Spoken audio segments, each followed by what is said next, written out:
Hello students, आज हमें करनी है मैथ्स की वर्कशीट नंबर 15 और आज डेट है 17 नवंबर 2020। आज की हमारी वर्कशीट का टॉपिक है प्रैक्टिकल ज्योमेट्री, जो हमारा न्यू चैप्टर है जिसे हम स्टार्ट करने वाले हैं। सबसे पहले आज हम करेंगे लेट्स रिकॉल सेक्शन, जिसमें एक हम छोटी सी रिवीजन करेंगे जो हम पहले सीख चुके हैं। तो चलो देखो, रिवीजन करने के लिए हमें क्या करना है, इस फिलिंग द ब्लैंक्स को फिल करना है। फर्स्ट फिलिंग द ब्लैंक्स है line dash and line dash are parallel. इस डायग्राम को देखकर हमें पैरेलल लाइन ढूंढनी है। तो देखो ध्यान से, this line and this line, these two line are parallel line। इसका नाम है L और इसका नाम है M, क्योंकि ये दोनों लाइन आपस में कट नहीं कर सकती कभी भी। that is why they are parallel lines, so L and L are parallel lines। अगली लाइन आपको ढूंढनी है परपेंडिकुलर टू ईच अदर वाली लाइंस, जो आपस में एक दूसरे को परपेंडिकुलर कट कर रही हैं। तो परपेंडिकुलर लाइंस कौन सी होती थी बेटा, जो आपस में 90 डिग्री का एंगल बनाती थी, जो बिल्कुल इस तरीके से टी फॉर्म कर देती थी। तो देखो ध्यान से, इस तरीके का टी हो या उल्टा टी बन रहा हो, कैसा भी टी हो सकता है। तो यहाँ पर देखो, एक लाइन सीधी ये है और इसके साथ एक टी ये बन रहा है, तो ये टी फॉर्म बनकर कर रहा है ना। दिस लाइन इज आर और पहली वाली थी एन, तो परपेंडिकुलर लाइंस कौन सी आ गई, आर और एन। इसी तरीके से एस भी हो सकती है, एस और एन भी आपस में टी फॉर्म कर रही हैं, तो आप कोई भी लाइन लिख सकते हो। अगली लाइन है इंटरसेक्टिंग लाइन। इंटरसेक्टिंग लाइन याद करो कैसी होती थी, ऐसे क्रॉस बनाने वाली।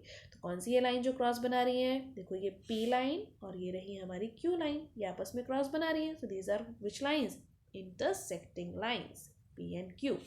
नेक्स्ट हमें बताना है वर्टिकली अपोजिट एंगल्स के बारे में। तो वर्टिकली अपोजिट एंगल याद करो कब बनते थे, जब ऐसे क्रॉस वाली लाइन बनती थी। तो ये आमने सामने वाले जो एंगल्स होते थे, यही होते थे हमारे वर्टिकली अपोजिट एंगल। सो कौन से एंगल है यहाँ पे, 3 and 4। So angle 3 and angle 4 are vertically opposite angles.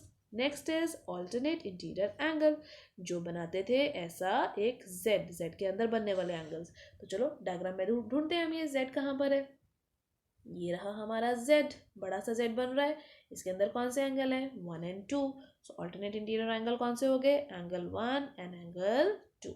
Next is corresponding angles. Corresponding angles देखो कौन से होंगे, ये रहा लाइन के ऊपर 5 और ये रहा 6, ऐसे ही एंगल्स होते थे ना। So angle 5 and 6 are corresponding angles. आज की वर्कशीट में हमें आगे सीखना है बेटा, इन्हीं की हेल्प से, जो हमने याद रिकॉल किया है ना, कि हम पैरेलल लाइंस को कैसे ड्रॉ कर सकते हैं। तो चलो स्टार्ट करते हैं आगे की वर्कशीट। नाउ अब हमें स्टार्ट करना है कि हम कैसे एक लाइन के पैरेलल दूसरी लाइन ड्रॉ कर सकते हैं by using a ruler and compass, यानी स्केल और कंपास की मदद से। तो सबसे पहले अभी क्या करना है, हमें एक लाइन ड्रॉ करनी है। Suppose the line is L, एक लाइन एल को ड्रॉ कर लेना है, ठीक है। उस लाइन के ऊपर कोई भी एक पॉइंट ले लेना है। Suppose the point is P, उस पॉइंट को नेम कर देना है बी।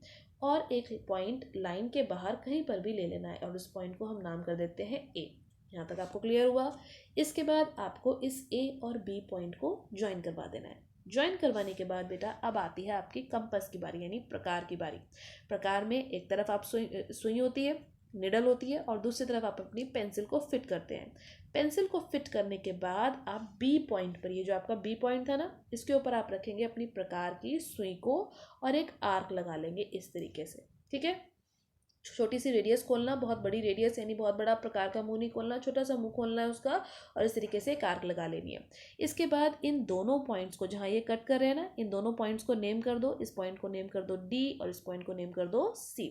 जितनी प्रकार से अभी आपने ये वाली कंपास जो यूज़ करी थी, जो प्रकार से आर्क लगाई थी, इसी से आप ए के ऊपर रखकर भी एक आर्क लगा लेंगे इस तरीके से, ठीक है। आपने प्रकार को छेड़ना नहीं है, कम या ज़्यादा नहीं करना। जितनी आपने पहले खोली थी उतनी ही खुली हुई प्रकार से आपने आर्क लगानी है। इसके बाद आपने क्या करना है, आपने फिर से यहीं पर ये जो सी बिंदु था ना, इस सी बिंदु पर प्रकार को रखना है और